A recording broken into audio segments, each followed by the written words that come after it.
دین کے اعمال میں سے بہت محتم بشان عمل نماز ہے۔ یہ ایک ہدیہ اور تحفہ ہے جو رب کریم کی طرف سے اللہ رب العزت نے اپنے حبیب صلی اللہ علیہ وسلم کو عطا فرمایا۔ باقی جتنے اعمال ہیں وہ سارے اس دنیا میں ملے۔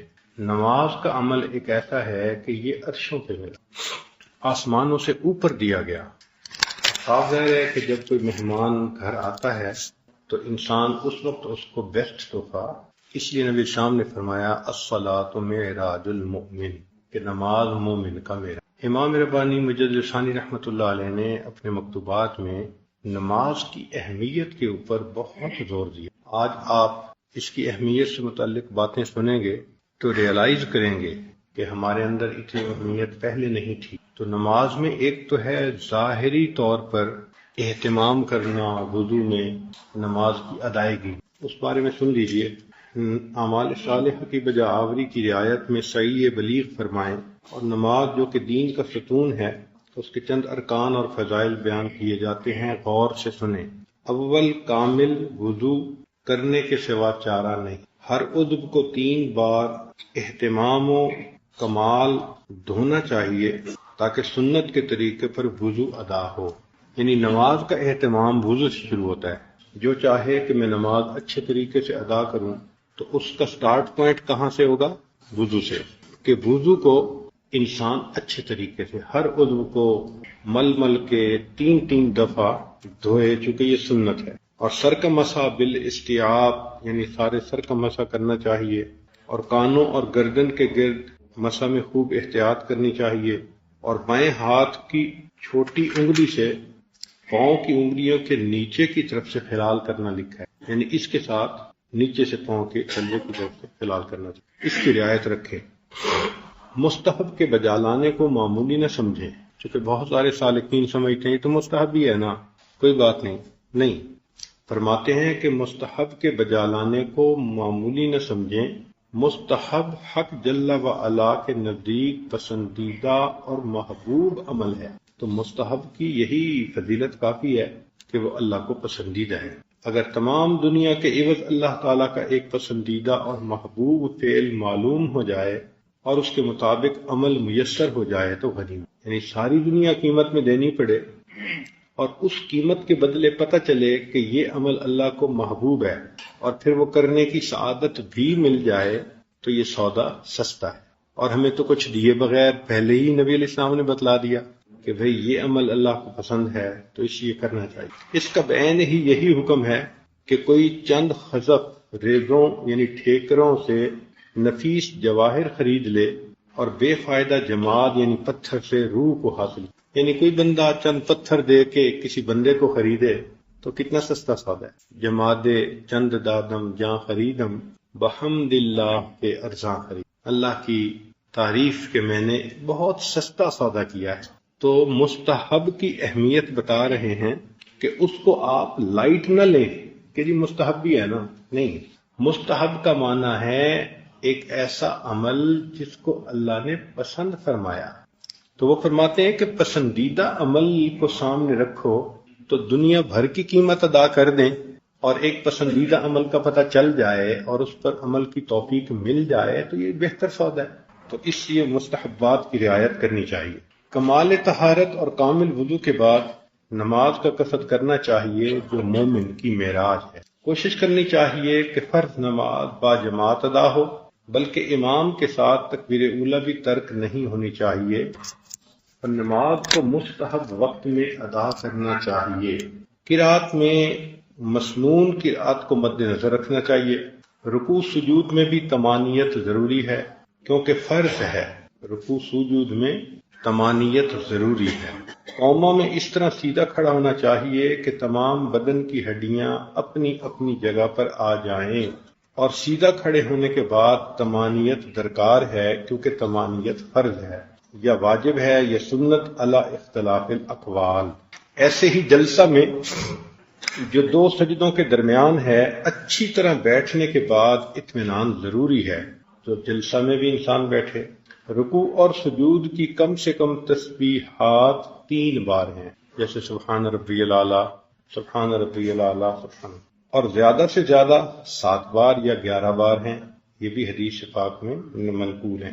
علی اختلاف الاقوال، اور امام کی تسبیح مقتدیوں کے حال کے اندازے کے مطابق ہونی چاہیے، یعنی امام مقتدیوں کا حال دیکھے، اگر ان کے پاس فرصت ہے، وقت ہے، تو صرف 3 دفعہ نہیں، 5 دفعہ یا 7 دفعہ، یہ زیادہ تسبیحات پہ پڑھنی چاہیے۔ فرماتے ہیں شرم کی بات ہے کہ انسان تنہا نماز پڑھنے کی حالت میں طاقت ہوتے ہوئے اقل تسبیحات پر کفایت کرے۔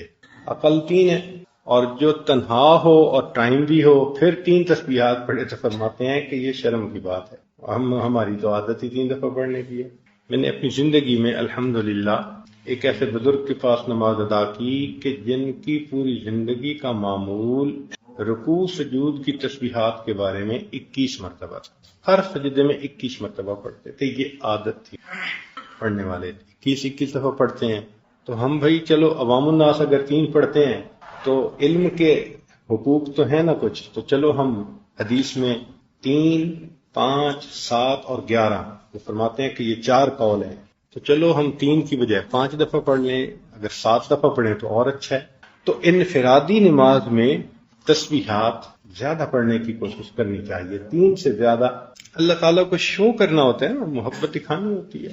دیکھیں نا دنیا میں بھی ہر محبوب چاہتا ہے کہ محب اپنی محبت کا اظہار کرے، تو ہمیں اگر اللہ تعالیٰ سے محبت ہے تو 3 تو ساری دنیا پڑھتی ہے، 3 ہم نے پڑھ لیا تو کیا تیر مارا۔ تو اگر اللہ تعالیٰ سے محبت ظاہر کرنی ہے تو چلو 3 کی بجائے 5 سے ہی یا 7 سے ہی، تو کچھ نہ کچھ تسبیحات زیادہ پڑھنی چاہیے۔ شرم کی بات ہے کہ انسان تنہا نماز پڑھنے کی حالت میں طاقت ہوتے ہوئے اقل تسبیحات پر کفایت کرے، اگر زیادہ نہ ہو سکے تو 5 یا 7 بار تو کہے، اور سجدہ کرتے وقت اول وہ اعضاء زمین پر رکھے جو زمین کے نزدیک ہیں، پس اول دونوں زانو زمین پر رکھے، پھر دونوں ہاتھ، پھر ناک، پھر پیشانی۔ زانو اور ہاتھ زمین پر رکھتے ہوئے دائیں طرف سے ابتدا کرے، یعنی ہاتھ بھی جب رکھنے ہیں تو کوشش یہ ہو کہ دایاں ہاتھ پڑے، اس کے ساتھ پھر بایاں ہاتھ بھی پڑ جائے۔ اور سر اٹھاتے وقت اول ان اعضاء کو اٹھانا چاہیے جو آسمان سے نزدیک ہیں، پس پہلے پیشانی اٹھانی چاہیے، یعنی جس ترتیب سے رکھے تھے پھر الٹ ترتیب سے اس کو واپس لانا چاہیے۔ قیام کے وقت اپنی نظر کو سجدہ کی جگہ پر، یعنی جب قیام ہے، کھڑے ہیں، تو نظر سجدہ کی جگہ پر رہے۔ رکوع کے وقت اپنے پاؤں پر، سجدے میں ناک کی نوک پر، اور جلسہ کے وقت اپنے دونوں ہاتھوں پر یا اپنی گود کی طرف نظر رکھنی چاہیے۔ فرماتے ہیں جب نظر پراگندہ ہونے سے روک لی جائے اور مذکورہ جگہوں پر جما لی جائے تو سمجھ لینا چاہیے کہ نماز بجمعیت اور حضور دل کے ساتھ میسر ہو گئی اور خشوع کے ساتھ ادا ہو گئی۔ یہ عوام الناس کا لیول ہے کہ جس بندے نے تمانیت کے ساتھ رکوع، سجود، ارکان ادا کیے، تسبیحات بھی 5 دفعہ 7 دفعہ پڑھیں، اور نظر بھی اپنی اس جگہ رکھی جہاں رکھنی چاہیے تھی، تو اب نماز پڑھنے والا بندہ دل میں یہ سوچے کہ میں نے نماز کو خشوع خضوع سے ادا کر دیا۔ ایسے ہی رکوع کے وقت دونوں ہاتھوں کی انگلیوں کو کھلا رکھنا اور سجود کے وقت انگلیوں کا ملانا سنت ہے، اس کو بھی مد نظر رکھے۔ انگلیوں کا کھلا رکھنا یا ملانا بے تقریب یا بے فائدہ نہیں، صاحب شرع نے اس میں کئی قسم کے فائدے ملاحظہ فرما کر اس پر عمل کیا۔ نیز نبی علیہ الصلوۃ والسلام کی مطابعت کے برابر کوئی اور بڑا فائدہ ہو نہیں سکتا۔ یعنی انگلیوں کو پوچھے جی کہ کھلا رکھنے میں یا بند کرنے میں کیا فائدہ ہے، تو اول تو بہت سارے فائدے ہیں، اور اگر وہ فائدے سمجھ میں نہ آئیں تو کم سے کم یہ تو ہے نا کہ نبی علیہ السلام کی اتباع میں ایسا کر رہے ہیں، اس سے بڑا فائدہ کیا ہو سکتا ہے۔ دوسرے مکتوب میں امام ربانی مجدد ثانی رحمۃ اللہ علیہ نے نماز ہی کے بارے میں بات کی ہے، مگر اس میں سمجھایا ہے، تھوڑی سی گہری بات ہوگی، توجہ فرمائیں۔ جاننا چاہیے کہ نماز میں تکبیر اولیٰ سے اس بات کی طرف اشارہ ہے کہ حق تعالی و تقدس عابدوں کی عبادت اور نمازیوں کی نماز سے مستغنی اور برتر ہے۔ یعنی پہلی دفعہ جو ہم اللہ اکبر کہتے ہیں تو پہلی اللہ اکبر کا کیا میننگ ہے کہ عبادت کرنے والے جتنے عبادت کرتے ہیں، یہ نمازیں پڑھنے والے جتنی نمازیں پڑھتے ہیں، ان کی عبادتوں اور ان کی نمازوں سے اللہ کی شان بہت بلند ہے۔ اس احساس کے ساتھ شروع میں اللہ اکبر کہتے ہیں۔ بات سمجھ گئے کہ تکبیر اولا کے وقت کیا کیفیت ہونی چاہیے؟ یہ کیفیت ہو کہ فرماتے ہیں کہ حق تعالی و تقدس عابدوں کی عبادت اور نمازیوں کی نماز سے مستغنی اور برتر ہیں، اور وہ تکبیریں جو ہر رکن نماز کے بعد ہیں وہ اس امر کے رموز و اشارات ہیں کہ یہ جو رکن ادا ہوا ہے وہ اس قابل نہیں کہ اس کو حق تعالی کی بارگاہ کی عبادت کے لائق کہا جا سکے۔ اب مثال کے طور پر کہ انسان اللہ اکبر کہہ کے قیام کرتا ہے، اب قیام مکمل ہو گیا تو کیا اللہ کی عبادت کا حق ادا کر دیا؟ نہیں، اس لیے اب رکوع میں جاتے ہوئے پھر کیا کہتے ہیں؟ اللہ اکبر، کہ جو عبادت کی وہ یعنی اس قابل نہیں کہ اس کو کہیں کہ اللہ کی شان کے مطابق ہے، اس لیے اللہ اکبر۔ لیکن رکوع کے اندر تسبیح جو پڑھتے ہیں وہ کچھ اور ہے۔ کیا ہے؟ سبحان ربی العظیم۔ اب چونکہ عظمت کا اقرار پہلے کر رہے ہیں تو اس کے بعد اب اللہ اکبر کو نہیں رکھا، بلکہ اب رکھا سمع اللہ لمن حمد، کیونکہ عظمت کی نفی ہوتی نا پھر تو۔ اس لیے ساری تلاوت اور رکوع اور سارا کچھ کے بعد اللہ اکبر کہ نہیں، ابھی یہ حق نہیں ادا ہوا تو اللہ اکبر کر کے رکوع میں چلے جاؤ۔ مگر رکوع میں چونکہ سبحان ربی العظیم اللہ کی عظمت کا اقرار ہو رہا ہے تو فرمایا کہ ہاں عظمت تو اللہ تعالیٰ کی ہے، اس لیے اب اٹھتے ہوئے تمہیں اب پھر تکبیر نہیں کہنی، اٹھتے ہوئے کیا کہنا ہے؟ سمع اللہ لمن حمدہ، اور مقتدی کہتے ہیں ربنا ولک الحمد۔ اور حدیث پاک میں ہے کہ جس کی ربنا ولک الحمد فرشتوں کی ربنا ولک الحمد کے ساتھ مل گئی، اللہ اس کے گناہوں کی مغفرت فرما دے۔ آگے فرما رہے ہیں کہ رکوع کی تسبیح سبحان ربی العظیم، پاک ہے میرا پروردگار جو بڑی عظمت والا ہے، اس میں چونکہ تکبیر کے معنی ملحوظ ہیں اس لیے رکوع کے آخر میں تکبیر کہنے کا حکم نہیں فرمایا گیا، بلکہ سمع اللہ لمن حمدہ یہ کہا گیا، برخلاف دونوں سجدوں کے کہ ان میں بھی اگرچہ تسبیحات ہیں کہ سجدے میں سبحان ربی الاعلی، مگر اس کے اول آخر تکبیر کہنے کا حکم فرمایا گیا کہ کسی کو یہ وہم نہ ہو کہ سجود میں چونکہ نہایت عاجزی، پستی، ذلت اور انکساری ہے لہذا حق کے عبادت ادا ہو جاتا ہے۔ اس وہم کو دور کرنے کے لیے سجود کی تسبیح سبحان ربی الاعلی میں لفظ اعلی کو اختیار کیا اور تکبیر کی تکرار بھی مسنون ہوئی۔ اگر آپ غور کریں تو فقہا نے سبحان اللہ کہا کہ رکوع میں پڑھو سبحان ربی العظیم اور سجدے پڑھو سبحان ربی الاعلی۔ اگر آپ غور کریں تو دونوں امر کے صیغے کے ساتھ قرآن مجید میں موجود ہے۔ فرمایا فسبح باسم ربک، تو اب حکم ہے نا، اور سبح اسم ربک تو قرآن کا حکم ہے کہ تم یہ بھی پڑھو اور یہ بھی پڑھو۔ تو نبی علیہ الصلوۃ والسلام نے قرآن مجید کے حکم کو ایک کو رکوع میں پورا کر دکھایا، ایک کو سجدے میں پورا کر دکھایا۔ تو اس لیے ان تسبیحات کا پڑھنا بھی منشا خداوندی ہے، کیونکہ نماز مومن کی معراج ہے، اس لیے نماز کے آخر میں ان کلمات کے پڑھنے کا حکم صادر فرمایا جن کے ساتھ نبی علیہ السلام شب معراج میں مشرف ہوئے تھے۔ لہذا نمازی کو چاہیے کہ اپنی نماز کو اپنے لیے اعلی معراج بنائے۔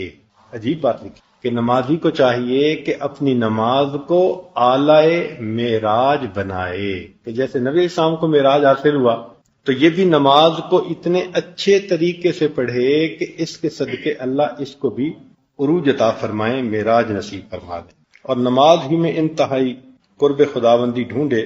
نبی علیہ الصلوۃ والسلام نے فرمایا اقرب ما یکون العبد من الرب فی الصلاۃ، بندے کو اللہ تعالیٰ کے ساتھ سب سے زیادہ قرب نماز میں حاصل ہوتا ہے، اور نمازی اللہ تعالیٰ شانہ سے مناجات کرنے والا اور نماز کے ادا کرتے وقت حق تعالیٰ کی عظمت و جلال کا مشاہدہ کرنے والا ہوتا ہے، اور حق تعالیٰ کا رعب و ہیبت اس پر چھا جاتا ہے۔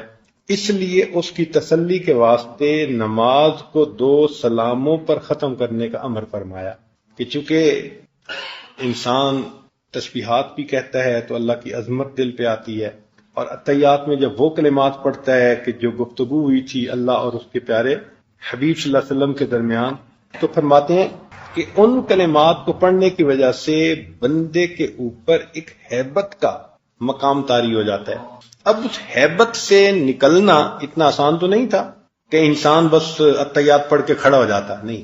تو اللہ رب العزت نے اس کو ختم کرنے کا طریقہ فرمایا السلام علیکم ورحمۃ۔ تو السلام علیکم سے وہ عظمت جو ہے وہ ایک اچھے انداز سے سلامتی کی بات میں تبدیل ہو کر انسان پھر اس دنیا کی کیفیت میں آ جاتا ہے۔ اور جو حدیث پاک، جو حدیث نبوی میں ہر فرض نماز کے بعد 100 مرتبہ تسبیح و تحمید، تکبیر اور تحلیل کا حکم ہے، فقیر کے علم میں اس کا راز یہ ہے کہ نماز کی ادائیگی میں جو قصور کوتاہی واقع ہوئی اس کی تلافی تسبیح تکبیر کے ساتھ کی جائے تاکہ اپنی عبادت کے ناتمام ہونے کا اقرار ہو سکے، اور چونکہ حق تعالیٰ کی عبادت کی توفیق سے عبادت کا ادا کرنا میسر ہوا تو اس نعمت کا الحمدللہ کہہ کر شکر بجا لانا چاہیے، اور حق تعالیٰ کے سوا اور کسی کو عبادت کا مستحق نہ بنانا چاہیے۔ اس لیے پھر اللہ اکبر یعنی سبحان اللہ اور الحمدللہ اور اللہ اکبر، یہ 3 تسبیحات ہیں نا۔ تو وہ فرماتے ہیں کہ سبحان اللہ تو ہے کہ اللہ جو اس میں کمی کوتاہی رہ گئی اس کو معاف کر دیجیے اور قبول کر لیجیے۔ تو سبحان اللہ تو اس لیے پڑھتے ہیں، اور الحمدللہ اس لیے پڑھتے ہیں کہ اللہ رب العزت نے نماز کی ادائیگی کی توفیق عطا فرمائی، اور پھر اللہ اکبر اللہ کی عظمت کو بیان کرتے ہیں کہ جو ہم نے عبادت کی اللہ آپ کی عظمت اس سے بھی زیادہ بلند ہے۔ حضرت مجدد ثانی رحمۃ اللہ ایک جگہ لکھتے ہیں کہ ہم جو نمازیں پڑھتے ہیں یہ ساری کی ساری نمازیں اللہ تعالیٰ کی عظمت کے پردوں سے نیچے رہ جاتی ہیں۔ وہ سبحانہ و تعالی وراء الورا ثم وراء الورا ثم وراء الورا، وہ پروردگار اس سے بھی بلند ہے، وہ اس سے بھی بلند ہے، وہ اس سے بھی بلند، یعنی جتنا ہم اللہ کی عظمت کے بارے میں سوچ سکتے ہیں اللہ اس سے بھی بلند ہے، وہم و خیال سے ہی بلند ہے۔ یہاں پر ایک اور بات فرماتے ہیں کہ مومن کے اوپر نماز میں جو تجلی وارد ہوتی ہے وہ سلام پھیرنے کے بعد فوراً ختم نہیں ہوتی۔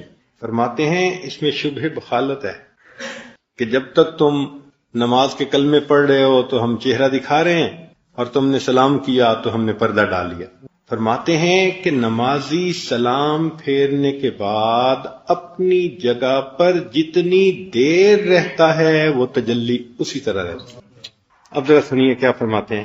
آپ نے لکھا ہے کہ اکثر اوقات بنسبت یہ نسبت نماز میں وارد ہوتی ہے، یعنی یہ جو یادداشت کی نسبت ہے اس کا غلبہ نماز میں ہوتا ہے، خاص طور پر اس فرض نماز میں جو کہ جماعت سے ادا کرتا ہے، اور نماز سے فارغ ہونے کے بعد جب تک نماز کی جگہ میں پابند بیٹھا رہتا ہے وہ حالت بھی بدستور باقی رہتی ہے، اس کے بعد پوشیدہ ہو جاتی ہے۔ میرے مخدوم، نماز جو کہ مومن کی معراج ہے، اصل کے ظہور کا مقام اور حالت معراجیہ کا نمونہ ہے۔ حدیث الساجد یسجد علی قدمی اللہ، سجدہ کرنے والا اللہ تعالیٰ کے قدموں پہ سجدہ کر رہا ہوتا ہے، بس اس کی طلب و شوق کرنا چاہیے۔ حدیث شریف میں آیا ہے کہ اللہ تعالیٰ کے نزدیک بندہ کی کوئی حالت اس سے زیادہ پسندیدہ نہیں کہ اللہ تعالیٰ اس بندے کو اپنا چہرہ خاک آلود کر کے سجدہ کرتے ہوئے دیکھے، یہ سب سے پسندیدہ حالت ہے بندے کی۔ حدیث شریف میں آیا ہے کہ جب بندہ اپنی نماز میں داخل ہوتا ہے تو اللہ تعالیٰ اپنی ذات سے اس کی طرف متوجہ ہوتا ہے، بس اس بندہ سے رخ نہیں پھیرتا یہاں تک کہ وہ بندہ اپنا رخ نہ پھیر لے۔ اللہ تعالیٰ اپنا رخ نہیں پھیرتے جب تک کہ بندہ اپنا رخ نہ پھیر لے۔ اللہ اکبر۔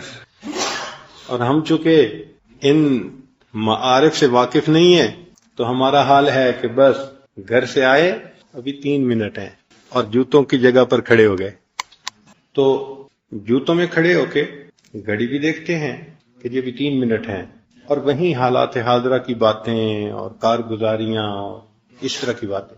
مسجد میں نماز کے وقت سے پہلے داخل ہونے والی عادت ختم ہوتی جا رہی ہے۔ یہ ایک سنت ہے کہ انسان نماز کے انتظار میں بیٹھے. یہ سنت پر عمل آج بہت کم ہو گیا ہے. تو یہ بات ذہن میں رکھیں کہ مومن کو چاہیے، سالک کو چاہیے کہ وقت سے پہلے صف میں مصلی کی جگہ پر آ کر بیٹھنے کی عادت ڈالے. وقت سے پہلے مصلی پہ آ کے بیٹھنے کی. دیکھیں جب کسی سخی کے دروازے سے کچھ ملنا ہوتا ہے نا تو فقیر کوشش کرتے ہیں کہ میں سب سے پہلے جا کے بیٹھوں، کیونکہ سب سے پہلے جا کے بیٹھنے والا زیادہ اپنی احتیاط شو کر رہا ہوتا ہے. تو ہم بھی اگر مسجد میں کچھ وقت پہلے آ کے بیٹھیں تو ہم اپنی زیادہ احتیاط اللہ کے سامنے شو کریں گے. تو نماز سے پہلے آنا اور مسجد میں بیٹھنا یہ اللہ سے محبت کی علامت ہے. یہ نقطے کی ایک بات ہے، امید ہے اس پر ذرا غور کریں گے. نماز سے کچھ وقت پہلے، جماعت سے کچھ وقت پہلے، 5 منٹ 7 منٹ 10 منٹ جتنا وقت ہے، تو نماز سے کچھ وقت پہلے آ کر جگہ پر بیٹھنا یہ کس کی نشانی ہے؟ اللہ سے محبت کی نشانی ہے. اور نماز پڑھنے کے بعد کچھ دیر بیٹھ کر تسبیحات کرنا، دعا مانگنا اور کچھ دیر کے بعد جانا یہ اس بات کی علامت ہے کہ اللہ مجھے آپ سے وحشت نہیں ہے. اللہ مجھے آپ سے، اور جو وحشت ہوتی ہے السلام علیکم ورحمۃ اللہ، السلام اور گئے. آج کل بہت ساری جگہوں پہ آپ یہی دیکھیں گے کہ امام صاحب نے جب اللہ اکبر کہی تو پیچھے ایک صف، اور امام نے سلام پھیرا تو ماشاء اللہ 4-5 صفیں. اس کا مطلب یہ کہ ایک صف والے تھے جنہوں نے یہ شو کیا کہ اللہ ہمیں آپ سے محبت ہے. چونکہ آپ سے ملاقات کا وقت ہے تو ہم پہلے آ کے بیٹھ رہے ہیں، ہم آپ سے محبت کرتے ہیں نا، تو اظہار محبت کر رہے ہیں. اور باقی جو 4 صفیں تھیں وہ عین موقع پہ آئے. اور پھر اس کے بعد ہوتا کیا ہے کہ جو مقتدی سلام پھیرتا جاتا ہے وہ بغیر کسی اور کلمہ کے پڑھے اٹھ کے چلنا شروع کر دے. ہم نے بہت سارے عرب ملکوں میں یہ عادت دیکھی. آپ جدہ میں دیکھیں، دبئی میں دیکھیں، جب امام شروع میں نماز پڑھے گا تو ایک صف. نماز پڑھنے والے ہیں کتنے ہیں؟ 5-6 صفوں کے برابر ہیں، مگر اللہ سے محبت کا اظہار کرنے والے کتنے پہلے آئے؟ ایک صف والے. اور باقی دوران نماز. اور نماز پڑھنے کے بعد پھر ذرا غور کریں کہ اب کون آیت الکرسی پڑھتا ہے، کون ادعیہ مسنونہ پڑھتے ہیں، تسبیحات فاطمہ پڑھتے ہیں، نماز کے بعد دعا مانگتے ہیں. تو آپ دیکھیں گے کہ بس السلام علیکم ورحمۃ اللہ، السلام علیکم ورحمۃ اللہ، اور اٹھ کے چلے جاتے. تو سالک کو چاہیے کہ وقت سے پہلے آئے، یہ ظاہر کرنے کے لیے اللہ مجھے آپ سے محبت ہے. اور نماز پڑھنے کے بعد کچھ دیر بیٹھ کر ذکر کرے، تسبیحات کرے، دعا کرے اور پھر جائے، یہ شو کرے کہ اللہ مجھے آپ سے وحشت نہیں ہے. یہ نہیں ہے کہ میں مارا باندھا پہنچ گیا اور بس سلام کر کے بھاگ رہا ہوں. نہیں، مجھے آپ سے محبت ہے اس لیے میں یہاں بیٹھا. نماز ہو چکی، فرض ختم ہو گیا، مگر میں آپ کی تسبیحات پڑھ رہا ہوں، آپ سے مانگ رہا ہوں، دعا کر رہا ہوں، ذکر کر رہا ہوں. تو نماز سے پہلے بھی کچھ وقت رہنا چاہیے اور نماز کے بعد بھی کچھ وقت بیٹھنا چاہیے. ہاں تقاضا ہو تو وہ الگ بات ہے. کسی بندے کو اگر تقاضا ہو تو تقاضے کی وجہ سے وہ اگر جلدی اٹھ کے چلا جائے تو وہ الگ بات ہے.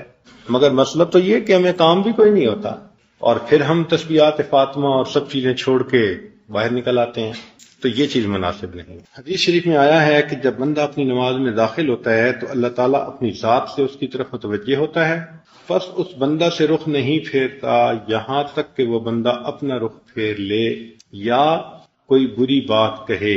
پھر فرض نمازوں کی خصوصیت تو علیحدہ ہے اور جماعت نور علی نور ہے. نبی علیہ الصلوۃ والسلام نے ارشاد فرمایا، بے شک ان لوگوں کے لیے جو اندھیروں میں مسجد کی طرف جاتے ہیں قیامت کے روز ایک بلند نور کے ساتھ روشنی کرے گا. حدیث شریف میں ہے کہ اندھیروں میں مساجد کی طرف چلنے والے وہی لوگ ہیں جو اللہ تعالیٰ کی رحمت میں داخل ہونے والے ہیں.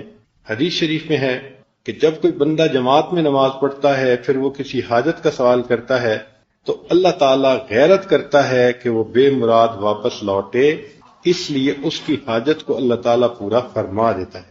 حدیث شریف میں ہے کسی شخص کا اپنے گھر میں نماز پڑھنے کا ثواب 1 نماز کے برابر ہے اور محلے کی مسجد میں نماز پڑھنا 25 نمازوں کے برابر ہے اور جامع مسجد میں نماز پڑھنا 500 نمازوں کے برابر ہے. مسجد اقصی میں نماز پڑھنا 5000 نمازوں کے برابر، میری اس مسجد میں نماز پڑھنا 50,000 اور مسجد حرام میں نماز پڑھنا 1,00,000 نمازوں کے برابر ہے۔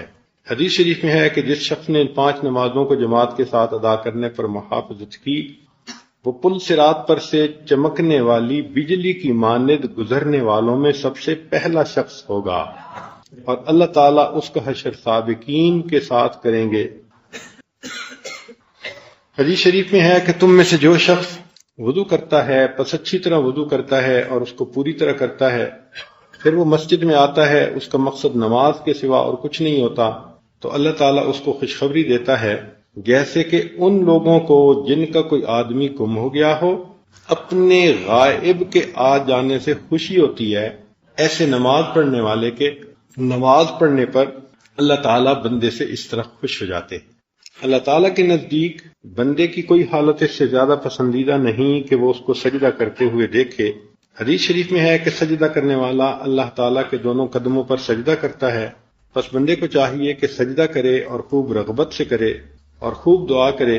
اب اگلی بات سنیے، نیز حدیث شریف میں ہے کہ بندہ سجدہ کرتا ہے تو اس کا سجود اس کی پیشانی کے نیچے کی زمین کو زمین کے 7 طبق تک پاک کر دیتا ہے، کہ نمازی جہاں سجدہ کرتا ہے تو جس جگہ اس کی پیشانی ٹکتی ہے اس کا سجدہ اس جگہ پر 7 زمینوں تک، 7 طبق تک جتنی زمین تھی اس کو وہ پاک کر دیتا ہے۔ فرماتے ہیں کہ انسان کے اوپر جتنی تجلیات، انوار، احوال نماز کے علاوہ وارد ہوتے ہیں وہ سب کے سب دوسرے درجے کی چیز ہیں، اور اصل درجے کی چیز وہ کیفیت ہے جو مومن کو نماز کی حالت میں نصیب ہوتی ہے۔ میرے مخدوم، نماز کو تجلیات و مشاہدات سے بہتر کہنا اس اعتبار سے ہے کہ یقین کامل سے معلوم ہو گیا ہے کہ مطلوب ان تجلیات و مشاہدات سے وراء الورا ہے، اس کے ساتھ گرفتاری زلال کے ساتھ گرفتاری ہے، پس شبہ مثال کے ساتھ گرفتاری جو کہ حقیقت میں غیر مطلوب ہے، اور تمام اشیاء کو مطلوب کا عین ہونے کا حکم لگانا شکر کی وجہ سے ہے۔ نماز ہی ہے جو مطلوب کی خبر دیتی ہے اور اس بے نشان کا کچھ نشان رکھتی ہے جو قرب کے اس نماز کی ادائیگی کے وقت ہوتا ہے، اس کے باہر حاصل نہیں ہوتا۔ حدیث نبوی میں آیا ہے کہ نماز میں اس حجاب کو جو کہ بندہ اور خدا کے درمیان ہے اٹھا دیا جاتا ہے، اس لیے اس کو معراج فرمایا ہے۔ پر جس قدر کوشش اس نماز کی تکمیل میں کی جائے، یہ اس نسبت کی تکمیل میں کوشش ہے کہ یہ تجلیات و مشاہدات جس کی گرد کو نہیں پہنچتے، یعنی یہ تجلیات و مشاہدات جو عام ہوتے ہیں یہ گرد راہ کو نہیں پہنچ سکتے جو قرب انسان کو نماز میں حاصل ہوتا ہے۔ اس نماز کا معاملہ کمال قرب نبوت کے ساتھ وابستہ ہے۔ وہ کہتے ہیں یہ قرب ولایت نہیں ہے، اس کا معاملہ کمالات نبوت سے متعلق ہے جو نماز کا معاملہ ہے، کہ اکثر ارباب ولایت کا ہاتھ اس بلند و بالا درخت سے نیچے رہ جاتا ہے۔ اس لیے کہتے ہیں کہ جو ولایت کے مقام کے لوگ ہوتے ہیں ان کو نماز کی بجائے ذکر میں زیادہ مزہ آتا ہے اور حال احوال ان کو باقی اچھے لگتے ہیں۔ کیوں؟ اس لیے کہ نماز کے اندر کمالات نبوت کا تعلق تو کمالات ولایت والا بندہ، اس لیے بعض ایسے بھی لوگ تھے جو راستے سے بھٹک گئے اور انہوں نے کہا کہ ہمیں 5 وقت نماز پڑھنے کی کیا ضرورت ہے۔ کچھ لوگ ایسے بھی گزرے ہیں یا کئی علاقوں میں ہیں جو کہتے ہیں کہ تمہاری 5 مرتبہ ہماری ہر مرتبہ، کہ تم تو 5 مرتبہ یاد کرتے ہو اور ہم ہر وقت یاد کرتے ہیں، تو کہتے ہیں 5 نمازیں پڑھنے کی کیا ضرورت ہے۔ جب دل میں اللہ آ گیا تو 5 نمازوں کی کیا ضرورت ہے۔ تو ایسے بھی گمراہ لوگ ہیں، تو اس لیے وہ اس کو کلیئر کر رہے ہیں کہ جو قرب، جو تجلیات، جو چیزیں نماز میں ہوتی ہیں غیر نماز میں اس کی گرد بھی نصیب نہیں ہو سکتی۔ اکثر ارباب ولایت کا ہاتھ اس بلند و بالا درخت سے کوتا ہے، انہیں تمام ورق پلٹ دینا چاہیے تاکہ معاملہ اس سے اس تک پہنچ جائے، اور اس کا قرب جدا ہے اور اس کے علوم اور اسرار علیحدہ ہیں۔ اس قرب نبوت تک پہنچنے کا راستہ اس راستے کے ساتھ مناسبت نہیں رکھتا، وہ ایک شاہراہ ہے کہ انبیاء علیہ السلام اور ان کے اصحاب اور نیز اس امت کے خال افراد کس راستے سے مطلوب تک پہنچے ہیں۔ فرماتے ہیں کہ نماز ایک دل ربا معشوق ہے، گویا اس کی صورت زیبا کو عالم مجاز میں ان مخصوص ارکان کے ساتھ دکھایا گیا ہے، اور اس کی خوبصورتی کی اداؤں کو اس خشوع و آداب کے ساتھ ظاہر کیا گیا ہے۔ جو شخص کے اس صورت کے ساتھ گرفتار اور فریفتہ نہ ہو، وہ ان ارکان کی حقیقت کو کیا پائے گا، اور جو شخص کے ان اداؤں کا والا اور شیفتہ نہ ہو جائے، وہ اس خشوع و طمانینت کا کیا ادراک کرے گا۔ مختصر یہ کہ اس کی لطافتیں اس سے کہیں زیادہ بلند ہیں کہ اس فضول کو کی زبان پر جاری ہوں، اور اس کی خوبیاں اس سے بہت برتر ہیں کہ اس بلحوث کا قلم اس کی ترجمانی کا خیال کرے۔ لیکن اس دولت عظمیٰ کے اہل حضرات کے پاکیزہ انفاس سے بہت امیدیں اور ان کی محبت و خدمت کی برکت سے بہت بشارتیں رکھتا ہوں۔ یہاں پر ایک اور بات لکھتے ہیں جو واقعی بہت عجیب معرفت ہے، امید ہے کہ آپ اس کو بہت توجہ کے ساتھ سنیں گے۔ یہ بات متحقق ہو گئی ہے کہ وہ کیفیت جو نماز کی ادائیگی میں میسر ہوتی ہے، وہ ان تمام حالات سے بلند و بالا ہے جو نماز کے علاوہ حاصل ہوتے ہیں، کیونکہ وہ بیرون نماز والے حالات دائرہ ظلال سے باہر نہیں نکلتے، خواہ وہ کتنے ہی بلند ہوں، اور یہ حالت نماز اصل سے حصہ رکھتی ہے۔ امام ربانی مجلس فرماتے ہیں کہ نماز کے علاوہ جتنے ہمیں احوال، کیفیات، تجلیات، مشاہدات ہوتے ہیں وہ ظلال سے تعلق رکھتے ہیں، اور نماز کے اندر کی جو کیفیت ہے وہ اصل سے تعلق رکھتی ہے۔ جیسے ایک انسان اور ایک انسان کا سایہ، تو انسان اصل ہے اور سایہ اس کا ظل ہے۔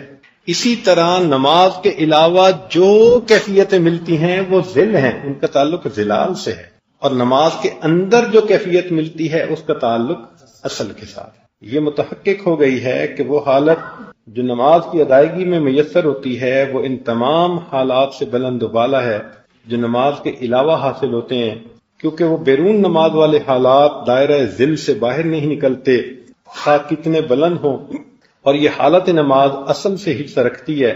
جس قدر فرق ذل اور اصل کے درمیان ہے، اسی قدر فرق بیرون نماز والی حالت اور اندرون نماز والی حالت کے درمیان جاننا چاہیے کہ بیرون نماز ذل کی کیفیت ہے اور اندرون نماز اصل کی کیفیت۔ یہ فقیر مشاہدہ کرتا ہے کہ جو حالت اللہ تعالیٰ کی عنایت سے موت کے وقت ظاہر ہوگی وہ نماز کی حالت سے بھی بلند ہوگی، کیونکہ موت احوال آخرت کے مقدمات میں سے ہے، اور جی چیز آخرت کے قریب ہے وہ اتم اور اکمل ہے، کیونکہ یہاں دنیا میں ظہور صورت ہے یعنی ظاہری کیفیت، اور آخرت میں ظہور حقیقت ہے، ان دونوں میں بہت بڑا فرق ہے۔ اور ایسے ہی وہ حالت جو اللہ جل سلطانہ کے کرم سے برزخ صغریٰ یعنی قبر میں میسر ہوگی، وہ اس حالت سے بڑھ کر ہوگی جو موت کے وقت ہوتی ہے۔ یعنی اب انہوں نے کہا کہ عام حالات میں جو حضوری توجہ ہے وہ ذل ہے، نماز میں اس کی اصل ہے، اور جو نماز میں کیفیت ہوتی ہے وہ فرماتے ہیں موت کے آخری وقت جو ہوتا ہے نا، اس وقت جو مشاہدہ ہوتا ہے وہ اس سے بھی زیادہ بہتر ہوتا ہے مومن کو، اور جو موت کے وقت کیفیت ہوتی ہے قبر میں مشاہدہ اس سے بھی زیادہ بہتر ہوتا ہے، اور جو قبر میں ہوتا ہے فرماتے ہیں کہ حشر میں اس سے بھی زیادہ بہتر ہوگا جب ساق کی تجلی ہوگی، اور جو حشر میں ہوگا جنت میں اس سے بھی زیادہ کامل۔ تو یہ یوں ترتیب ایک انہوں نے بنائی ہے۔ حاصل کلام یہ ہے کہ دنیا آخرت کی کھیتی ہے، اس جگہ مطلوب کو تلاش کرنا، اپنے آپ کو پریشان کرنا یا غیر مطلوب کو مطلوب جاننا، چنانچہ اکثر لوگ اس میں گرفتار ہیں اور اپنے خواب و خیال میں محو آرام ہیں۔ اس مقام میں صرف نماز ہی ہے جو اصل کی خوشبو دیتی ہے اور مطلوب کی خوشبو سکھاتی ہے، اس کے علاوہ جو کچھ ہے بے فائدہ۔ دنیا میں اگر انسان کو اللہ کی کوئی جھلک چیز دیتی ہے تو وہ فرماتے ہیں نماز ہے، نماز کے علاوہ وہ کیفیت خالق کو نہیں مل سکتی۔ یعنی کتنا وضاحت کے ساتھ نماز کی اہمیت کو بیان کیا ہے۔ حالانکہ پہلے جو جاہل صوفیات تھے وہ تو کہتے تھے جی کہ نماز تو وہ پڑھیں کہ جنہوں نے 5 وقت یاد کرنا ہو، اور ہم تو ہر وقت یاد کرتے ہیں، لہذا تمہاری 5 مرتبہ ہماری ہر مرتبہ۔ تو ان کئی نفی کی ہے کہ بھئی تمہیں ذکر اذکار میں غیر نماز میں جو کیفیتیں بھی حاصل ہوتی ہیں وہ سب ظلال ہیں، اور جو نماز میں ہے وہ اصل ہے، اور نماز سے زیادہ موت کے قرب میں جو کیفیت ہے وہ اس سے بھی اصل ہے، اور جو قبر میں ہے وہ اس سے بھی اصل ہے، جو حشر میں ہوگی یکشف عن ساق وہ اس سے بھی، اور جو جنت میں ہوگی وہ اس سے بھی اصل ہے۔ آخری سبحان اللہ، کیا عجیب بات لکھی ہے۔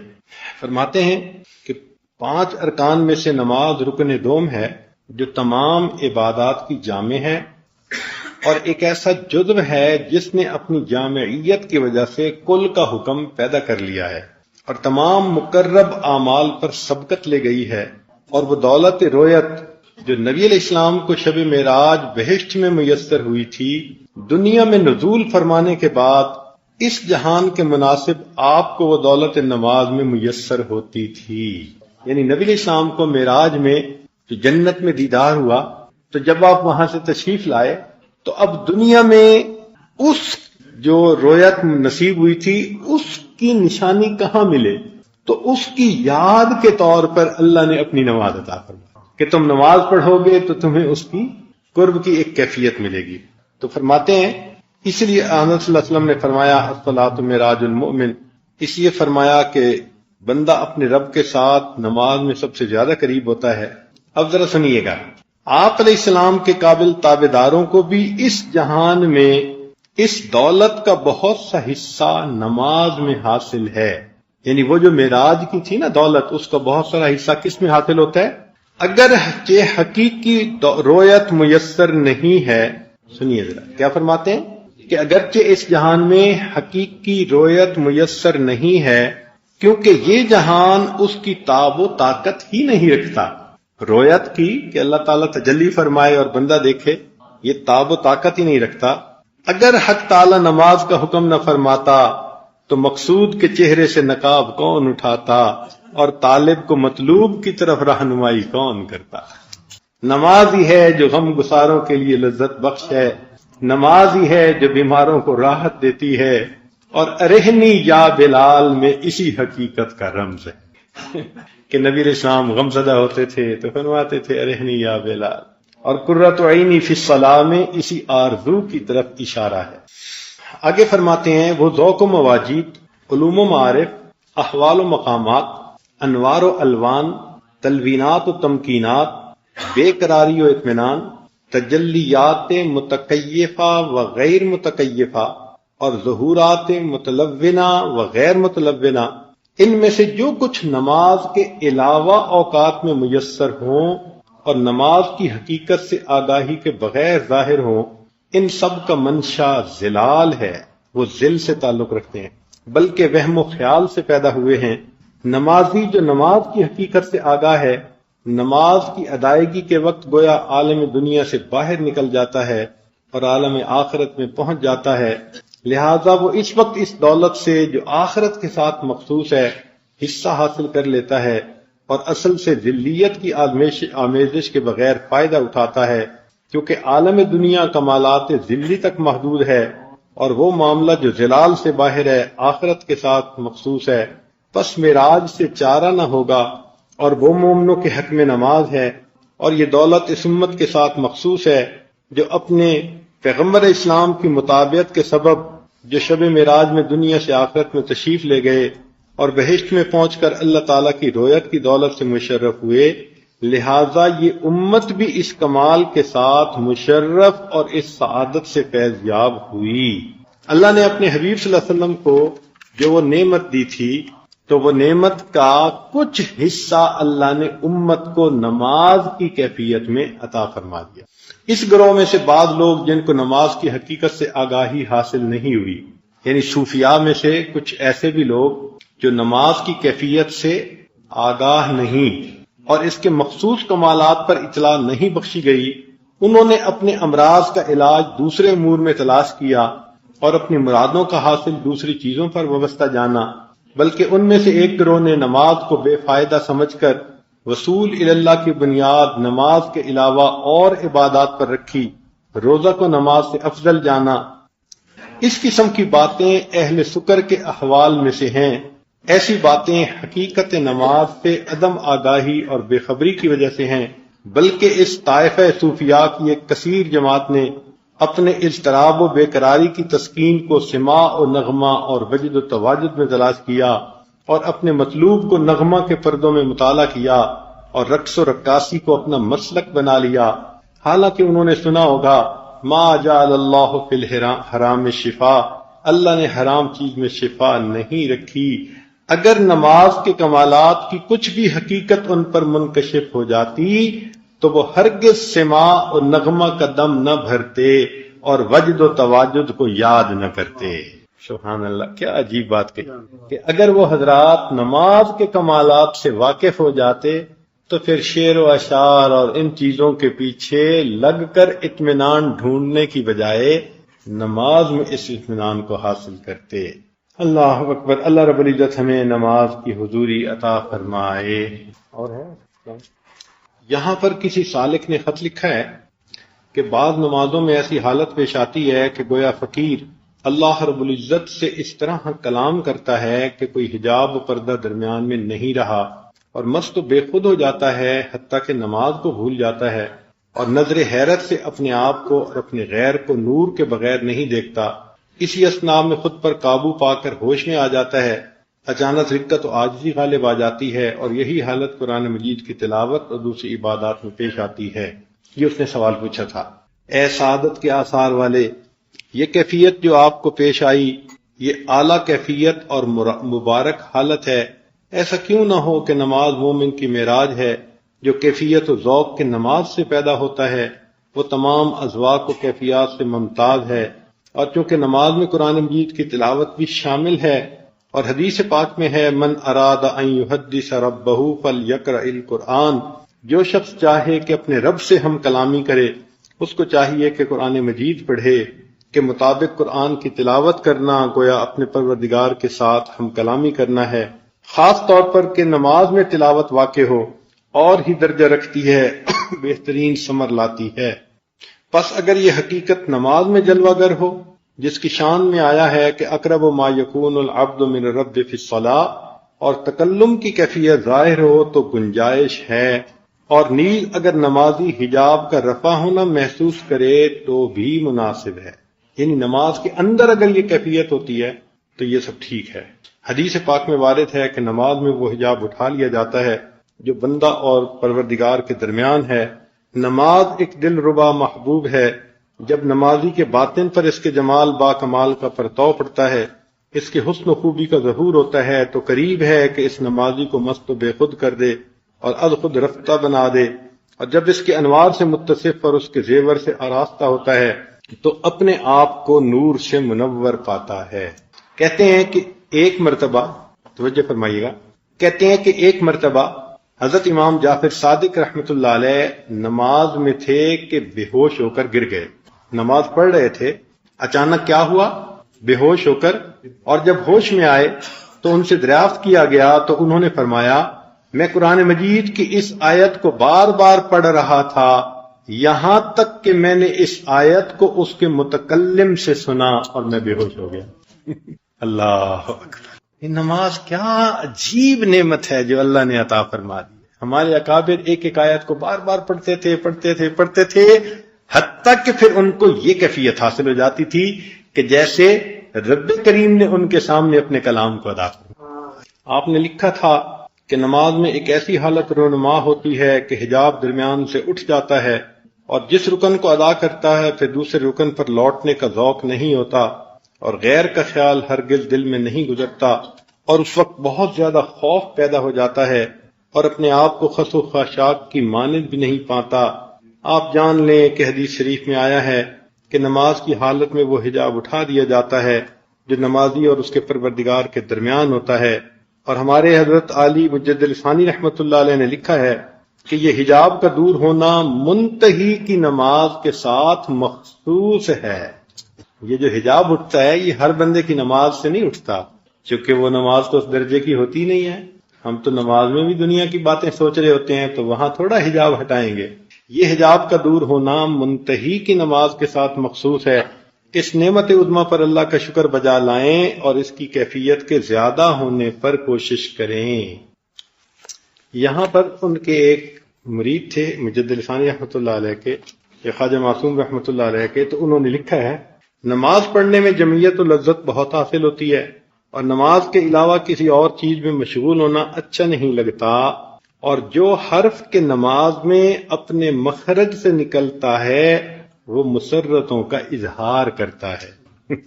عجیب، سبحان اللہ، سبحان اللہ۔ جنہوں نے اپنی نمازوں کو بنایا ہے پھر وہ انجوائے کرتے ہیں نمازوں کو۔ نماز پڑھنے میں جمعیت و لذت بہت حاصل ہوتی ہے، نماز کے علاوہ کسی اور چیز میں مشغول ہونا اچھا نہیں لگتا، اور جو حرف کے نماز میں اپنے مخرج سے نکلتا ہے وہ مسرتوں کا اظہار کرتا ہے، وہ اس وقت میں اس حقیر کو گویا ایک جگہ سے دوسری جگہ لے جاتا ہے۔ اس بات نے بہت مسرور کیا اور باطنی لذتیں بخشیں۔ یہ آج کی اس مجلس کی آخری عبارت ہے، مگر اس میں ایک خاص نکتہ ہے، تو یہ عاجز چاہتا ہے کہ آپ اس کو بہت ہی توجہ کے ساتھ سنیں۔ فرماتے ہیں کہ ابتداً مبتدی کو نفلی نمازوں کے ادا کرنے میں لذت بخشتے ہیں۔ ابتداً جو سالک ہوتا ہے، مبتدی ہم جیسا، تو اس کو نفلوں کے پڑھنے میں بہت مزہ آتا ہے۔ تو مبتدی کو ابتدا میں نفلوں کے پڑھنے میں لذت بخشتے ہیں، بعد اذان نہایت النہایت میں پہنچ کر لذت کی یہ کیفیت فرضوں کی ادائیگی سے متعلق ہو جاتی ہے، اور بندہ اپنے نوافل کے ادا کرنے میں اپنے آپ کو بیکار جانتا ہے، اس کے نزدیک فرضوں کو ادا کرنا بڑا اہم کام ہو جاتا ہے۔ کہ مبتدی حضرات کو تو نفلوں میں لذت بخشتے ہیں، تو وہ اشراق اور چاشت اور تہجد اور اوابین وہ فرماتے ہیں، لیکن جو نہایت النہایت میں پہنچتے ہیں ان کو جو مزہ فرض نماز میں دیتے ہیں، پھر نفلوں کی لذت اس کے سامنے کوئی حیثیت ہی نہیں رکھتی۔ جاننا چاہیے کہ وہ لذت جو عین نماز کی حالت میں حاصل ہوتی ہے، اس میں نفس کا کچھ بھی فائدہ نہیں، بلکہ عین اس لذت کے وقت نفس نالا و فغاں میں ہوتا ہے۔ سبحان اللہ، کیا بلند مرتبہ ہے۔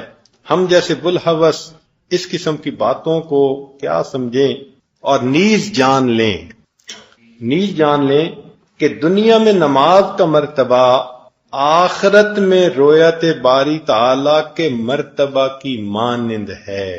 تو